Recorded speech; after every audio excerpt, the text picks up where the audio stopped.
အားလုံးမင်္ဂလာပါ 1GS Sport YouTube Channel ကနေပြီးတော့ပြန်လဲကြိုဆိုလိုက်ပါတယ်ကဲအာဂျင်တီးနားပွဲနဲ့အာဂျင်တီးနားပွဲကတော့ပြီးသွားပြီပေါ့လေအာဂျင်တီးနားကတော့လုံးဝကိုဒီပွဲကပေါ့လေကျွန်တော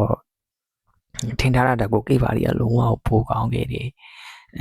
လုံးပြနိုင်ခဲ့တယ်သူတို့ဒီအသင်းကြီးတစ်သင်းဘက်မှာသူတို့အာဂျင်တီးနားလုံးဝတုံ့ပြန်နိုင်ခဲ့တယ်ဒီမတင်ထားလောက်အောင်ကိုကိပါရီကတော်တော်ကောင်းပြီးတော့ဒီပွဲဟာလုံးဝကိုပွဲကောင်းတစ်ပွဲဖြစ်ခဲ့တယ်ပေါ့လေဒီပထမကျွန်တော်ကတော့ဒီပွဲကိုဒီ 1C 2C လောက်နဲ့ပြီးမယ်မှားထားတာပေါ့လေလုံးဝကိပါရီကဒီပွဲပြီးမိနစ်ဒီကိုလုံးဝသူတို့ရှိသမျှအစွမ်းကုန်အားနဲ့ညှစ်ပစ်ပြီးတော့သူတို့အာဂျင်တီးနားကိုဒုက္ခပေးသွားတာကျွန်တော်ဒီပွဲကိုဒီလေကိပါရီကိုဒီအဆင့်နဲ့ကျွန်တော်မထားခဲ့ခြင်းဘူးပေါ့နော်နောက်တစ်ဆင့်ကတက်စီချင်းခဲ့တယ်ဒါပေမဲ့လို့မို့ဒီကျွန်တော်ဒီအာဂျင်တီးနားကိုလည်းတက်စီခြင်းတယ်ကိတ်ပါရီကိုလည်းဒီလက်ရှိခြေစွမ်းနေဆိုလို့ရှိရင်ဒီအဆင့်မှာမထားခဲ့ခြင်းဘူးဗျာဘာလို့ဆိုတော့လုံးဝကိုကောင်းတဲ့ဒီအသင်ကိတ်ပါရီကတကယ်ကိုကောင်းတာဒီနေပွဲမှာလုံးဝသူတို့တံမြတ်တိုက်စစ်တွေလုံးဝထိအောင်မှုရှိတယ်နော်ဒီဒုတိယကိုရာချစ်ပါကိုနော်အချင်းဝင်မှာကစ်သွားတဲ့ချစ်ပါကိုဆိုလို့ရှိရင်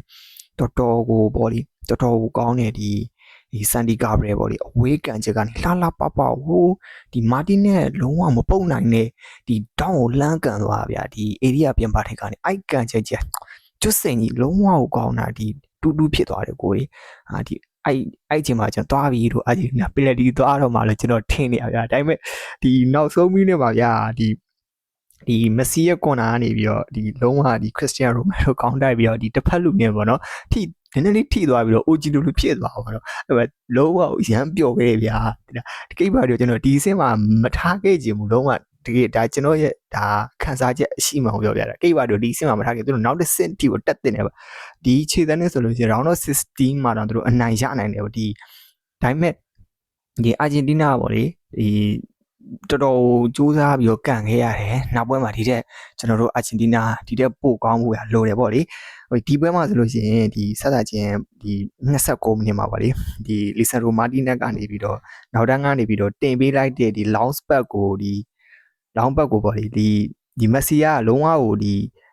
ီဗာလေချိန်သားကြိုက်ထွက်လာပြီးတော့ first step လေးနဲ့ကောင်းကောင်းထိပြီးတော့ကေ့သွားတာဒီကိုကဒီကျွန်တော်ဒီ 1C နဲ့ပွဲပြီးမယ်ထင်ခဲ့ရပါလေဒါပေမဲ့ဒီ59မိနစ်မှာဒီမာတီနဲ့ဒီနောက်တန်းဒီလီဆာရိုမာတီနဲ့ကွာကြားထဲကနေပြီးတော့ကိတ်ပါတွေခြေပေါက်ကိုပြန်ရသွားတယ်ဗျာအာဂျင်တီးနားခန့်စစ်ကဒီလုံးဝအဲ့ဆိုရင်မှကျွန်တော်တွားပြီးလို့ဒီကွာတော့ပေးရပြီးလို့ဆွဲမှာတရားလွတ်သွားတာအဲ့မှာအားနေပြီးတော့ဆွဲလာပြီးတော့ဒီမာတီနဲ့ရဲ့ကွာကြားထဲကနေကစ်သွားဗျာနောက်တန်းမာတီနဲ့ကွာကြားထဲကနေကစ်သွားဟာလို့တွားပြီးလို့ဒီဘက်1-1အဲ့မှာမိနစ်90ပြည့်သွားပြီးတော့သူတို့အချိန်ပိုကိတ်ပါဒီအစွမ်းပြပြီးတော့သူတို့အချိန်ပိုထိကစားနိုင်ခဲ့တယ်လေအချင်းကိုဒီကစားနိုင်ခဲ့တယ်အဲ့မှာအချင်းပုံနဲ့1-1သူတို့ဆက်ကစားတယ်ကိတ်ပါဒီကိုသုံးမလေးဗျာလက်လန့်နဲ့တော်တော်ကြီးကိုကောင်းတာကိတ်ပါဒီရဲ့ဒီကိုသုံးမလက်စွမ်းတော်တော်ကိုပြတယ်ဒီနေ့ဒီပွဲတိုင်းသူ့ရဲ့လက်စွမ်းကပြတယ်ပေါ့လေဒါပေမဲ့ဒီနေ့ပွဲမှာပို့ပြီးတော့ကောင်းနေတယ်စပိန်ပွဲမှာလည်းကျွန်တော်ကြည့်စပိန်ပွဲမှာကတထိုင်းနိုင်ခဲ့တာစပိန်ပွဲတုန်းကလည်းအဲ့ကိုသုံးမတော်တော်ကိုကောင်းနေတယ်တော်တော်ကြီးကိုကောင်းနေတယ်ကျွတ်စင်ကြီးအဲ့ကိုသုံးမတော့ကျွန်တော်ကြိုက်သွားပြီအဲ့ကိုသုံးမပြီးကြတော့ဒီအချင်းပုံ1-1မှာဒီသူ့ဒီဘာလို့ပြောမလဲအာဂျင်တီးနားလုံးဝဗျာကန်နေဗျာတထိုင်းကန်နေအာဂျင်တီးနားလည်းဒါပေမဲ့သူကလည်းတထိုင်းပုတ်တယ်ဗျာမက်ဆီကန်နေဘောဆိုသူကြီးပဲပုတ်တာမပြည့်တယ်မောဆိုလို့ရှိရင်ဒီမက်ဆီဟိုပါလေ free kick တွေဆိုလို့ရှိရင်နှလုံးသုံးလုံးသူပုတ်ထုတ်တာတော်တော်ကောင်းနေအဲ့ကိုတော့မှာပေါ့လေပြီးတော့အမှန်တို့အချင်းမိုဒီခက်ဆက်ကစားပြီးဗျာဒီ62မိနစ်မှာလီဆာရိုမာတီနက်ကနေပြီးတော့ဒီထောင်းကန်ပေါ်ကနေပြီးတော့လေအဲ့ပေါ်လေကျွန်တော်လူကျွန်းသွားရထင်တာဗျာဒီကကျတော့ဟာလို့သွားပြီးတော့ဂုံးပေးတော့တော့ဘူးလို့အောင်းမေးနေရလုံးဝဂိုးသွားတယ်ဗျာဒီလီဆန်ရိုမာတီနဲ့သူကျွန်တော်ဒီကိုပေးရလားပထမဂိုးပေးလိုက်အောင်ငါသူ့ကိုပြစ်တင်တယ်ခါလုံးမသားလို့ဒီကောင်လို့ဗာလဲဒီမင်းကွာချာတဲ့ထုတ်သွားလို့မင်းပြန်သွင်းပြရမှာဆိုတကယ်ပြန်သွင်းပေးသွားတယ်ဗျာဒီ2-1နဲ့ဥဆောင်ခဲ့ပြီးမှလို့ခုနကကျွန်တော်ပြောသလိုပဲဒီ2-2ကိုဗျာဒီစန်ဒီကာဘီအဝေးကန်ကြီးကလုံးဝကိုကောင်းလိုက်တယ်ဗျာအဲ့ဂိုးကြီးလေတော်တော်ကြီးကိုကောင်းတယ်ဗျာလက်ကျွန်တော်ပြိတ်ပါကြားတယ်ဗျာဒီဝဲအားပေးရဗျာအဲ့မှာနောက်ဆုံးမှာတော့ဒီ118မိနစ်လားမသိဘူးအဲ့118မိနစ်119မိနစ်ကျွန်တော်မှတ်မိတော့အဲ့ဘက်မှာအဲ့မိနစ်မှာမက်ဆီကန်လိုက်တဲ့ကွာနေပြီးတော့ခရစ္စတီယာနိုရိုမဲရိုဒီခေါင်းတိုက်သွားတယ်ဗျာခေါင်းတိုက်ပြီးတော့ဒီနောက်တန်းနေနည်းနည်းထိသွားပြီးတော့ OG လိုဖြစ်သွာ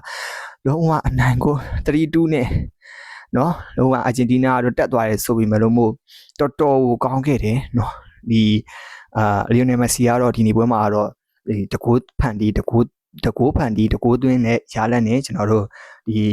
တိုက်စစ်ကိုအာဂျင်တီးနားရဲ့ပွဲကိုအဆုံးထိသူဥဆောင်ပြီးတော့ကစားပေးနိုင်ခဲ့တယ်ဒီ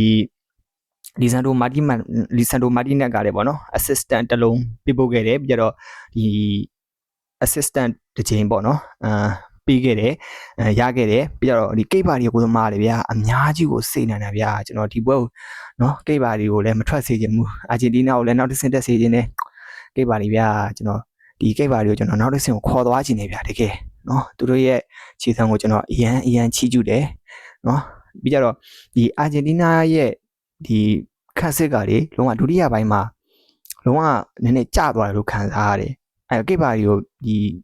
တကူပေးလိုက်ပြီးနောက်မှာသူတို့စူးစမ်းနည်းနည်းစိတ်သက်ကျသွားတယ်လို့ကျွန်တော်ခံစားနေရတယ်ကိတ်ပါတွေကတော့ဒီသူတို့ဂိုးတွေရပြီးတော့တအားကိုတွန်းတိုက်ရှိတယ်ဒီပွဲကတော်တော်ကြည့်ကောင်းခဲ့တဲ့ပွဲလို့ပြောရမယ်ဒီပွဲကအာဂျင်တီးနားနိုင်ပြီမဲ့လွယ်လွယ်ကူကူနိုင်ခဲ့တာမဟုတ်ဘူးကိတ်ပါတွေကပေါ့လေဒီပွဲကိုဒီကမ္ဘာအဆင့်ဒီကမ္ဘာဒီလက်ရှိချန်ပီယံပေါ့လေလက်ရှိချန်ပီယံကမ္ဘာဖလားဒီချန်ပီယံကိုဒီ World Cup Champion ကြီးကိုအချိန်ပိုထိဆွဲခေါ်နိုင်ပြီးတော့ဒီဘောလုံးလောကမှာသူတို့ရဲ့အရည်အသွေးကိုလုံးဝအသက်သေပြနိုင်ခဲ့တဲ့ပွဲဖြစ်တယ်။အာဂျင်တီးနားကဲ့တယ်ခဲ့ရတော့မက်ဆီရဲ့ဖန်တီးမှုနဲ့ဒီရိုမဲရိုရဲ့ပေါ့နော်ခေါင်းတိုက်ကိုပဲဖြစ်တယ်။ကဲကျွန်တော်ရဲ့ပွဲပြီးသုံးသက်ချက်ကတော့ဒီလောက်ပါပဲကျွန်တော်အရန်စိတ်လို့ရှာနေလို့ပေါ့နော်။အမှားပါလာရှိရင်လည်းတောင်းပန်ပါတယ်လို့ကျွန်တော်ပွဲပြီးသုံးသက်ချက်တစ်ခါမှမလုပ်ဘူးလေဘူးဒါပထမဦးဆုံးပေါ့နော်။ဒီကျွန်တော်အရန်ပျော်နေလို့မလုပ်လိုက်တာပါ။